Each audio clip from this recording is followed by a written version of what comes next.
दोस्तों मोहम्मद यूनुस ने पाकिस्तान के साथ प्रैंक कर दिया है। जी हाँ दोस्तों, अगर आप देखें तो $4.5 बिलियन की मांग रखी गई है बांग्लादेश की ओर से पाकिस्तान से। अब दोस्तों हुआ क्या है आपको मैं जरा डिटेल में बताता हूं। दरअसल दोस्तों पाकिस्तान और बांग्लादेश के फॉरेन सेक्रेटरी लेवल की टॉक्स आज हो रही है और ये 15 साल बाद हो रही है। पाकिस्तान की जो फॉरेन सेक्रेटरी है आमना बलोच जी, आप देख सकते हैं यहाँ पे बड़ी तैयार वैयार होके वो बांग्लादेश पहुंची और उसके बाद पाकिस्तानी इस्टेब्लिशमेंट मुंह बाए बैठा था कि अब तो मिलेगा हमें भी स्ट्रेटेजिक डेप्थ। हालांकि स्ट्रेटेजिक डेप्थ ही लेने गए थे पिछली बार तालिबान के पास अफगानिस्तान में, और वो डेप्थ इतना ज्यादा निकला है कि अब तक भर रहे हैं से केवल और केवल मिट्टी, लेकिन वो डेप्थ भर नहीं पा रही, अब तक रोज खून बह रहा है। खैर अब बांग्लादेश आए थे इसी डेप्थ की उम्मीद में। हुआ यूं दोस्तों, पास बुला के यूनुस ने जला दिया। जैसे ही वहां पहुंची आमना बलोच मीटिंग में जाके बोला गया आपके साथ तो प्रैंक हो गया है। जी हाँ दोस्तों, बांग्लादेशी अखबार में बिजनेस स्टैंडर्ड में आप पढ़ सकते हैं, मांग रखी गई है $4.5 बिलियन प्री इंडिपेंडेंस टाइम के तुम्हारे बकाया है, पहले वो चुकाओ फिर आगे बातचीत करेंगे, लेकिन वो $4.5 बिलियन तुम्हें चुकाना होगा। अब दोस्तों अगर आप देखें तो ये इशू अगर आप देखें तो इसी अखबार में है, 17 अप्रैल यानी आज की बात है जब ये इशू रेज किया गया है। अब दोस्तों $4.5 बिलियन इन देशों के लिए इतना बड़ा अमाउंट है कि इनको शायद 2-3 जन्म लगेंगे $4.5 बिलियन जमा करने में, फिलहाल जो इनकी हालत है। जरा देखिए दोस्तों, यहां पे अगर आप देखें ना तो क्या पाकिस्तान क्या बांग्लादेश दोनों दाने दाने के मोहताज हैं। आप यहां पे देख सकते हैं आईएमएफ लोन की आवश्यकता है। बांग्लादेशी अखबार है ये डेली स्टार, उसमें आया है कि आईएमएफ लोन आएगा ना तो बाकी देश भी आ जाएंगे हमें पैसा देने, तो आईएमएफ लोन वो एंकर का काम करेगा, इसलिए हमें चाहिए। तो ये तो कटोरा लेके बैठे ही है आईएमएफ के सामने, ताकि आईएमएफ के आने के बाद बाकी और भी लोग आए जो इनके कटोरे में कुछ डाल के जाएं। दूसरी ओर यहाँ पे दोस्तों अगर पाकिस्तान की बात करें तो वो तो आईएमएफ के सामने कटोरा लेके कह रहे हैं कि देखिए लास्ट टाइम, बस वन लास्ट टाइम दे दो पैसे, दोबारा नहीं आएंगे। ये दोस्तों क्या है, थोड़े प्रोफेशनल हैं, इनको मालूम है ना ये काफी टाइम से इस बिजनेस में, तो इनको अच्छे से आता है। तो ये कह रहे हैं कि एक बार और दे दे बाबा, दोबारा नहीं मांगूंगा, बस एक बार दे दे, वन लास्ट टाइम। अब हो सकता है कई लोग यहाँ पे थोड़ा कहेंगे ऐसे कैसे आप कह रहे हैं। देखिए मैं वही कह रहा हूं जो पाकिस्तान के शहबाज शरीफ ने खुद कहा है कि अब तो दोस्त भी हमें देख के मुंह मोड़ लेते हैं। वो भी कहते हैं जी पैसे लेने आ गया देखो, अब इसको तरफ देखना मत, देखोगे तो पैसे दे देगा। जी हाँ दोस्तों, मतलब इनको पूरा एक्सपीरियंस हो गया है कैसे बेगिंग करनी है, ये खुद कह रहे हैं, मैं नहीं कह रहा हूं। तो दोस्तों वही इमेज यहाँ पे बना दी गई है। खैर दोस्तों यहाँ पे ना बांग्लादेश वॉज प्लेजेंटली सरप्राइज्ड। उसने उम्मीद नहीं बैठी थी की थी उसने, क्योंकि वो तो अच्छे से जानता है, देखिए दुनिया जानती है पाकिस्तान के पास जो कटोरा है उसमें भी छेद है, उसमें जितना लोन डालते जाओ वो हमेशा कहीं ना कहीं फौजी फाउंडेशन के पास पहुंचता जाता है, और गरीबी है कि कभी खत्म होने का नाम नहीं लेती। और जो वहां पे अगर आप देखें तो जो फौजी हैं वो और अमीर होते जा रहे हैं उसी पैसों पे। तो दोस्तों यहाँ पे अगर आप देखें तो उस बांग्लादेश ने पाकिस्तान से भी पैसे मांग लिए, तो ये अपने आप में कमाल की बात है। मतलब ये शायद आपस का कोई ब्रो कोड होगा, उसको भी वॉयलेट कर दिया इन लोगों ने, लेकिन यहाँ पे बात बड़ी क्लियर है, पैसे तो भैया चुकाने पड़ेंगे $4.5 बिलियन। अब दोस्तों यहाँ पे बहुत जरूरी है आप जाने कि $4.5 बिलियन की क्या कहानी है, कैसे पाकिस्तान ने बांग्लादेश को लूटा था, वो कहानी आज जो उठाई जा रही है आपको मैं थोड़ा डिटेल में बताने वाला हूं। तो आइए जरा उस कहानी को शुरू करते हैं। $4.5 बिलियन आखिरकार आया कहां से, पर इससे पहले आगे बढ़े वीडियो लाइक कर दें, सब्सक्राइब कर दें, बेल आइकन अवश्य दबा दें। इसके सिवा दोस्तों डेली T20 करंट अफेयर्स है, रोज का करंट अफेयर्स आपको 12 बजे ही मंडे टू सैटरडे टेस्ट के रूप में कवर करते हैं, तो आप उसको जरूर अटेंड करें, हर एग्जाम के लिए बहुत इंपॉर्टेंट है। अब आइए जरा जानते हैं ये $4.5 बिलियन की कहानी कहां से आई है। देखिए इससे पहले जब फॉरेन सेक्रेटरी लेवल टॉक्स हुए थे आज से 15 साल पहले यानी 2010 में, तब भी ये मामला उठाया गया था। तब भी दोस्तों ढाका ने कहा था कि देखिए जो पाकिस्तान अनडिवाइडेड था, जो यानी वेस्ट पाकिस्तान ईस्ट पाकिस्तान था, उसके एसेट्स पे बराबर बराबर बंटवारा होना चाहिए था, लेकिन आपने हमें नहीं दिया। बांग्लादेश ने कहा कि देखिए हमें उस टाइम भी कहा था कि हमें एक फॉर्मल एपोलॉजी यानी माफीनामा आपको देना पड़ेगा, जो 1971 में आपने जेनोसाइड किया था, और ये सारी बातें तब भी उठाई गई थी। इन टोटल अगर आप देखें ना तो ये मामला वहां पे तब से 1971 से लेके अब तक चलता आ रहा है। और आज अगर आप देखें तो बांग्लादेश का कहना है कि अगर आप देखें जो फॉरेन एड में आपने धांधली की थी, जो प्रोविडेंट फंड्स के पैसे आपने नहीं दिए, सेविंग इंस्ट्रूमेंट्स के पैसे नहीं दिए, बाकी फाइनेंशियल एसेट्स के पैसे नहीं दिए, ये मिला के $4.5 बिलियन हो जाता है। अब ये कैसे $4.5 बिलियन हो रहा है जरा देखिए। सबसे बड़ी धांधली हुई थी 1970 के भोला साइक्लोन के एड की। दरअसल दोस्तों जैसा मैंने कहा पाकिस्तान तो प्रोफेशनल है, ये सिस्टम आज भी वहां चल रहा है। अभी आपको याद होगा पाकिस्तान में जब फ्लड्स आए थे, वापस दुनिया भर से पैसे आए थे और वो पैसे केवल और केवल फौज के पास पहुंच गए। और ऐसा भी नहीं फौज की कंस्ट्रक्टिव यूज करके उससे कुछ तोप गोला ही खरीद रही है, बिल्कुल नहीं। वो केवल उनकी जेबों को मोटी कर रहा है। आज भी वही चीज चला आ रहा है। कमाल की बात है, ये पाकिस्तानी आज भी वही चीज टॉलरेट करते हैं। लेकिन जरा सुनिए यहाँ पे तब क्या हुआ था। दरअसल दोस्तों नवंबर 1970 की बात है। कुछ इस प्रकार से एक बड़ा साइक्लोन आया था, मेगा साइक्लोन था दोस्तों। इस प्रकार से आया था, चिटागोंग में जाके इसने लैंड हिट किया था और इसी का नाम था भोला साइक्लोन। ये आया था नवंबर 12 1970 को। 3 लाख से 5 लाख लोग इसमें मारे गए थे और मिलियंस की तादाद में लोगों को यहां पे अगर आप देखें तो डिस्प्लेस होना पड़ा था। ये one of the deadliest cyclones है जो एक आया है। उसके बाद क्या होता है, दुनिया भर से लोग, अलग अलग देश, UN, red cross, USA, West Germany, सब यहाँ पे एड भेजना शुरू करते हैं पाकिस्तान को। उस वक्त तो क्या है, West Pakistan, East Pakistan single country हुआ करता था। तो इस प्रकार से एड आना शुरू होता है। भारत भी $1 मिलियन का करीबन एड उस वक्त भी देता है। इसके सिवा हम और कहते हैं कि आपको जो भी इमरजेंसी हॉस्पिटल्स चाहिए, मोबाइल हॉस्पिटल्स चाहिए, जो हमारे फौज जाके वहां पे मदद कर सकती है, उसके लिए भी तैयार है। पाकिस्तान कहता है वो सब कुछ नहीं, फौज वौज मत भेजो, ईस्ट पाकिस्तान के ही तो लोग हैं, 2-4 मरी जाएंगे, 2-4 लाख मरी जाएंगे तो क्या फर्क पड़ता है, फौज मत भेजो, पैसे हैं तो बोलो।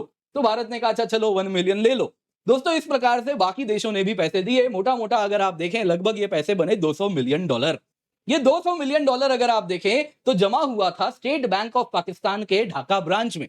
अब हुआ यूं, कुछ महीनों बाद लिबरेशन वॉर छिड़ गई। आप जानते ही हैं बांग्लादेश लिबरेशन वॉर, जिसके द्वारा मुक्ति वाहिनी बनी और बांग्लादेश का लिबरेशन वॉर करीबन 9 महीने चला। और उसके बाद अगर आप देखें तो बांग्लादेश बनके देश बनके उभरा, जिसमें हमारे फौज ने पाकिस्तान को 2 हिस्से में वहां पे जाके काटा। अब यहां पे अगर आप देखें तो ये जो ढाका ब्रांच में पैसा उस वक्त डाला गया था, वो पैसा हो जाता है गायब। और ये सारा पैसा कहा जाता है कि लाहौर ब्रांच में डाइवर्ट कर दिया जाता है ढाका ब्रांच से, और उसको फौज गटक लेती है, खा जाती है, जो वो आज भी करते रहे हैं। और उसी प्रकार से ये पैसा कभी भी साइक्लोन विक्टिम्स तक नहीं पहुंचा। तो बांग्लादेश कहता है पहले तो देखो, अब मैंने कहा था ना, वो तस्वीर याद है ना दोनों की किस प्रकार की है, तो यही कहा देखो ये पैसा जो आया था एड में वो हमारे लिए आया था, तुमने क्यों ले लिया, हमें वापस करो। पहली डिमांड तो ये है यूनुस की कि वो एड वाला पैसा तुम्हारा नहीं था, हमारा था, हमारे कटोरे में डाला गया था, तुम अपने कटोरे में क्यों डाल लिया उसको। तो पहला तो दोस्तों ये एड वाली कहानी है जो आप सुन रहे हैं। तो आई होप आपको ये क्लियर हुआ। इन टोटल दोस्तों ये होता है 200 मिलियन। दूसरा है दोस्तों एसेट डिवीजन। ये क्या हो रहा है कि 1971 के वॉर के बाद, इसके बाद अगर आप देखें तो बांग्लादेश का कहना है कि देखिए जो ईस्ट पाकिस्तान है, जो बांग्लादेश बनता है, उसकी जनसंख्या थी उस वक्त के पाकिस्तान की 56%, फॉरेन एक्सचेंज में उसकी अर्निंग थी 54%। तो इस आधार से एटलीस्ट 50% एसेट जो पाकिस्तान के पास हुआ करते थे उस पे हमारा हक है। अब दोस्तों यहां पे बांग्लादेश बैंक का एक रिपोर्ट है जो कहता है कि उस वक्त में टोटल करेंसी जो सर्कुलेशन में था वो करीबन 870 करोड़ था। तो इसका आधा पकड़ ले तो 435 करोड़। तो वो 435 करोड़ उस वक्त वेस्ट पाकिस्तान को, ईस्ट पाकिस्तान को यानी कि बांग्लादेश को देना चाहिए था। तो इसके सिवा करीबन 60 करोड़ रुपए पाकिस्तान के बैंकिंग डिपार्टमेंट्स में अलग अलग जगह जमा थे जो कि उसको देने चाहिए थे। वैसे ही अगर आप स्टैट्यूटरी फंड्स का आधा देखें उस वक्त का तो वो करीबन 22.5 करोड़ होता है। और जो बैलेंसेस पाकिस्तान के बाहर फॉरेन में जमा थे उसका भी अगर आधा आप देखें तो 27.5 करोड़ करीब जैसा वो भी होता है, वो 6 करोड़ जैसा होता है। तो इस प्रकार से भी कुछ पैसे बन रहे हैं। तीसरा दोस्तों यहाँ पे प्रोविडेंट फंड और सेविंग सर्टिफिकेट्स। ये क्या है कि कई बांग्लादेश यानी क्या ईस्ट पाकिस्तान था तो सेंट्रल गवर्नमेंट के जो एम्प्लॉइज होते हैं वो तो कॉमन पाकिस्तान सरकार के एम्प्लॉइज थे, लेकिन वो कहां रहते थे, ईस्ट पाकिस्तान में रहते थे। तो ये लेकिन इनमें से कई लोग होंगे जो वेस्ट पाकिस्तान में जाके काम किया करते थे। अब आपको मालूम होगा सरकारी नौकरी होती है और कोई भी नौकरी फॉर दैट मैटर होती है, अगर आप जॉब कर रहे हैं तो आपको कुछ पैसा अपनी सैलरी का हर महीना प्रोविडेंट फंड में डालना पड़ता है। अब वो प्रोविडेंट फंड में जो पैसा वहां के लोगों ने डाला, ईस्ट पाकिस्तान के, बांग्लादेश के लोगों ने वो पैसा तो डाल दिए, सरकार के पास पैसा भी चला गया, लेकिन पाकिस्तान ने कभी उन लोगों को पैसा ही नहीं दिया। 1971 प्लानिंग कमीशन का कहना है कि इस प्रकार से 90 लाख रुपए, 90 लाख टका का प्रोविडेंट फंड डिपॉजिट जो ईस्ट पाकिस्तान के सिविल सर्वेंट्स को मिलना चाहिए था वो नहीं मिला। तो ये भी एक है। इसके सिवा अगर आप देखें तो रूपाली बैंक कराची ब्रांच जो है वो वहां पे जो पैसा जमा थे करीबन 1.57 करोड़ थे वहां के लोगों के जमा, वो भी कभी नहीं दिया गया उनको। तो ये भी कह रहे हैं वो भी ऐड करेंगे।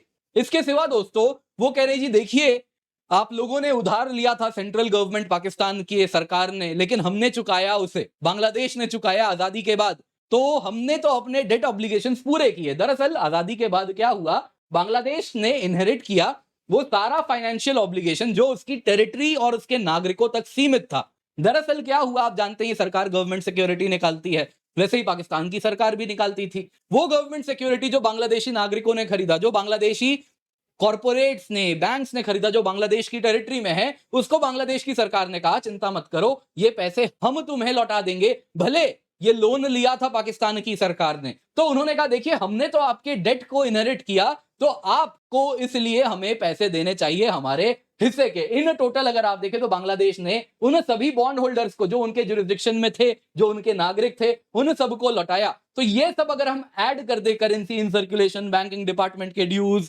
प्रोविडेंट फंड, एड में धांधली, ये सब मिला के हो जाता है 4.5 बिलियन आज के हिसाब से, ऐसा बांग्लादेश का कहना है। अब दोस्तों हुआ यूं है, पाकिस्तान का क्या रिस्पॉन्स है इस पे? देखिए जी, पाकिस्तान क्या है ना, पैसा लेने में एक्सपर्ट है। आपको याद होगा जब पाकिस्तान बना था, जब वो बना था तो उस वक्त उसने भारत से 75 करोड़ रुपए लिए थे, और पाकिस्तान ने फॉर्म होने के बाद हमसे ये लिया है। और इसके बाद अब उस हिसाब से जब तुम बने थे तो तुमने तो पैसे ले लिए, तब जब बांग्लादेश बना तो तुम पैसे देने से कहीं ना कहीं मुकर जा रहे हो। पाकिस्तान कहता है जी कोई फॉर्मली हमने एक्नॉलेज ही नहीं किया है, ऐसा कोई डेट था ही नहीं।